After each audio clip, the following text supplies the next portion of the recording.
Hey, Justin, congratulations, man. How did you manage to stay so patient over that 5 rounds? And how big of a plan was, I guess, part of the strategy was that? That was a huge part of the plan.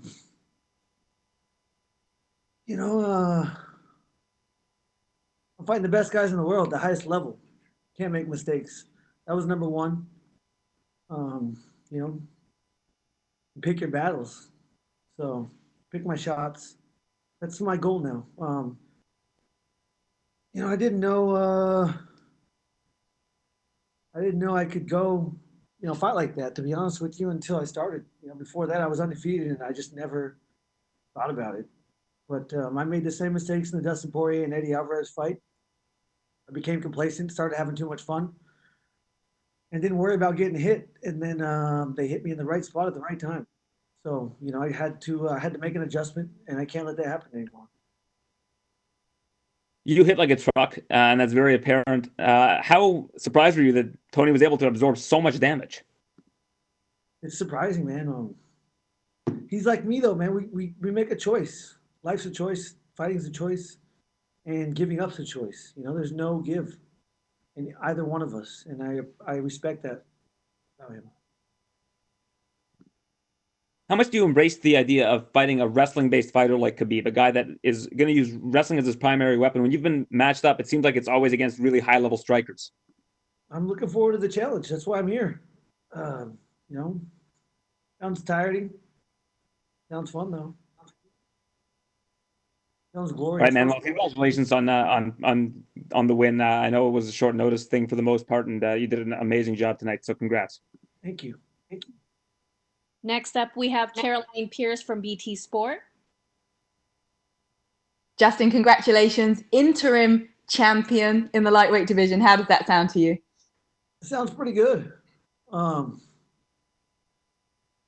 Anytime you do something that you put your whole life into, it's nice to be recognized for it, and that's what's happening right now.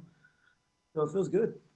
Absolutely. I'm not sure if you've been on Twitter yet and you've seen the tweets that have gone out, but everybody just saying their favorite fight, what an incredible performance it was. And I'd echo those same words.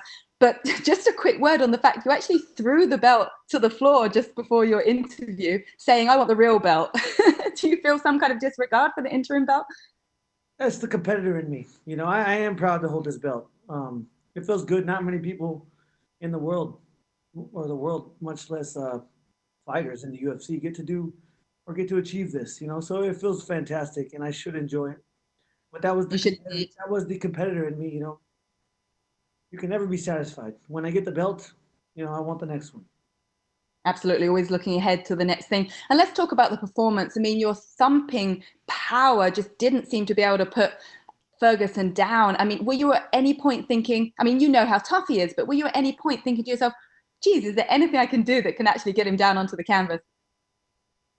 No, because if I did, that would be the complacency that I'm talking about that cost me 2 fights. There was never a spot where I even, when I slid his eye open under his right eye, I was like, oh damn, that's ugly.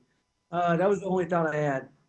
Um, Other than that, I couldn't make a mistake, man. He hurt me at the end of the second, and I'm trying to have a quality of life for as long as I can, so I can't be taking headshots. And I know how important it is to you what your coach Trevor Whitmore says to you, and it was interesting that he said, I think it was either before the third or after the third, he said take 10% off the shots you're trying to kill him. What was your reaction to that? He's an analysis for corners for a reason. Man, this guy's been here forever. He's coached many champions. I was his 18th. I guess now I'm the 19th or still 18th. But 18 because of the interim. yeah, Yeah. he's a genius. I'll say it 1,000 times. He's an artist and I'm a canvas. So I'm very coachable. And the next stop, of course, will be to unify the belts to fight Khabib Nurmagomedov. He tweeted out immediately. The first tweet he wrote was no comment. And then he gave you a compliment, very much saying, very impressive, congratulations, and a smart fight. What would be your message to Khabib right now? I can't wait to face the challenge. We've met many. He was at a lot of my fights when I was at World Series of Fighting because his brother was fighting there. we're competitors. This is why we're here. You know, he owes it to me to try to kill me, and I'm going to do the same. And it sounds like you feel very proud that it's representing America against Russia. What does that mean to you to be fighting for America when the opportunity comes around? It's unbelievable. You know, as an athlete, you can only dream of something like that. You know, I didn't go to the Olympics. I wrestled for the University of Northern Colorado, for the Stafford High School Bulldogs. But to represent the greatest nation on earth, I hope the people can get behind me, because there's not many times that they have got behind one fighter. You know, we're a melting pot, and I'm so proud of that. I'm half Mexican, but I'm Mexican American. And yeah, it makes me proud. We've entertained a lot of people at home tonight that have been craving live sport. What's your message to your fans and everybody watching? I mean, you know, so many eyes on you tonight. Enjoy the ride. You know, I don't know, man. Not a lot of people. I mean, a lot of people believed in me, but man, it's great to prove people right, mostly, but proving people wrong feels pretty damn good. So that's nice. Thanks for watching ESPN on YouTube. For live streaming sports and premium content, subscribe to ESPN Plus.